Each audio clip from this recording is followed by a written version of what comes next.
विशाल ज्ञान यज्ञ का आयोजन कर रहे हैं महात्मा जन। उस ज्ञान यज्ञ का समाचार परम पौराणिक व्यास शिष्य महामुनि सूत जी को जब पता चला तो वो दर्शन करते हैं।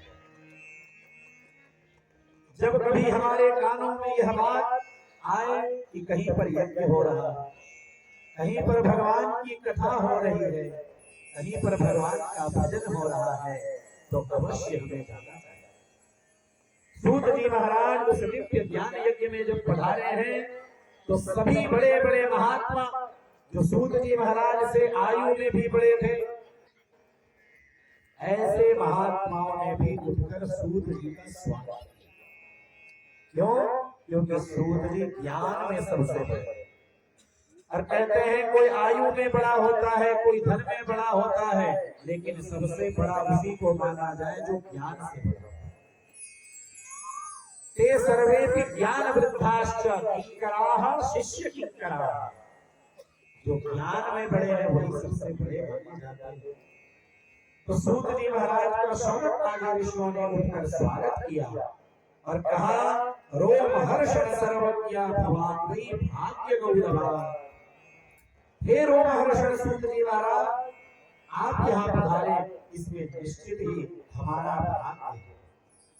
संत जनों के लिए कहा गया है, बड़े भाग जब जानिए जब मिलने आवे संत,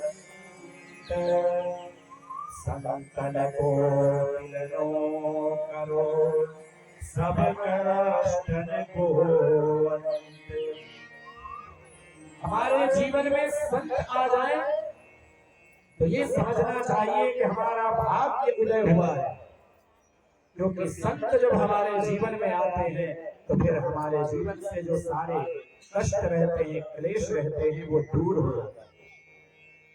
क्योंकि संत हमारे और आपके दुखों को, क्लेशों को दूर करने के लिए ही यहाँ वहां भ्रमण करते रहते हैं। ये संतों का लक्षण है। संत एक स्थान पर कहीं टिक कर नहीं रहते। भले लोग गुजरे बसते रहे, आपने कहावत सुनी। जो भले लोग होते हैं, अच्छे लोग होते हैं, वो जितनी ज्यादा जगह जाएंगे उतनी अच्छी बात है, क्योंकि अच्छे लोग अपने साथ अच्छाई लेकर जाते हैं। इसलिए अच्छे लोगों को एक स्थान पर नहीं रहना चाहिए, उन्हें भ्रमण करते रहना चाहिए। तो हे सूत जी महाराज, हमारा परम सौभाग्य है आप पधारे। आप तो समुद्र जैसे बड़े बड़े सारभूतों रत्नों के आधार हैं।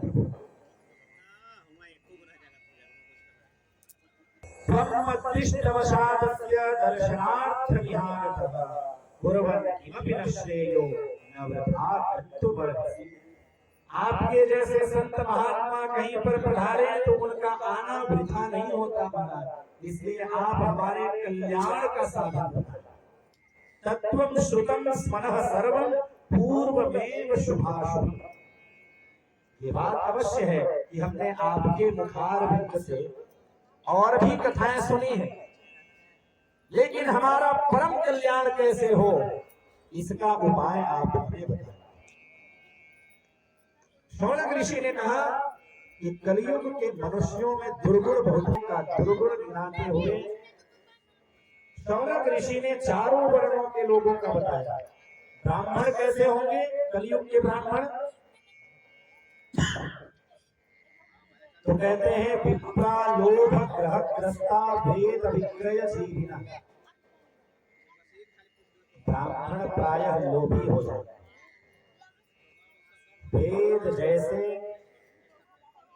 ज्ञान को भी पैसे पर बेचेंगे। धनार्जनार्थमभ्यस्त विद्या मद विमोहिता, विद्या को भी बेचेंगे। इस तरह ब्राह्मणों का दुर्गुण है। फिर क्षत्रियों के लिए कहा, क्षत्रियाश्च तथा सर्वे स्वधर्म त्यागशीलिनः। क्षत्रिय भी अपने धर्म का त्याग करते हैं। क्षत्रियों का परम धर्म क्या है? युद्ध करना। युद्ध के मैदान से कभी पीठ नहीं दिखाता है क्षत्रिय। और क्षत्रिय ने जो एक बार संकल्प कर लिया तो रघुकुल रीति सदा चली आए और प्राण जाए पर वचन। क्षत्रिय एक बार जो संकल्प कर लेता है उसे निश्चित ही पूरा करता है। वैश्याः संस्कारहीना, वैश्य लोग, बनिया लोग संस्कार से विहीन हो जाए, और शूद्र लोग जिनको वेद पर अधिकार नहीं है वो वेद पढ़ेंगे, यज्ञोपवीत संस्कार करेंगे, अपने को सबसे बड़े ज्ञानी मानेंगे, व्यास मंच जैसे पवित्र स्थल पर बैठकर उपदेश करेंगे। तो कहने का अर्थ है तो चारों वर्णों में विकृति आ जाएगी कलयुग। तो ऐसे लोगों का हे सूत जी महाराज कल्याण कैसे होगा? सब पाप ही करते रहेंगे, तो फिर ये समाज, ये संसार में संतुलन कैसे है? तो ऐसे लोगों का कल्याण किस प्रकार से हो? प्रभु कृपा करके आप हमें कुछ ऐसा श्रेष्ठ साधन बताएं, कुछ ऐसा उपाय बताएं जिसके करने से इस तरह के पापी व्यक्ति भी तर जाएं, इनका भी कल्याण हो जाए। प्रेम से बोलिए काशी विश्वनाथ भगवान की। जब शौनक आदि ऋषियों ने प्रश्न किया तो सूत जी महाराज प्रसन्न हुए और कहने लगे, कलि कल्मष विध्वंसी यस्मिन् जीव यशः परम विजृंभते सदा विप्राः चतुर्वर्ग फलप्रदम्।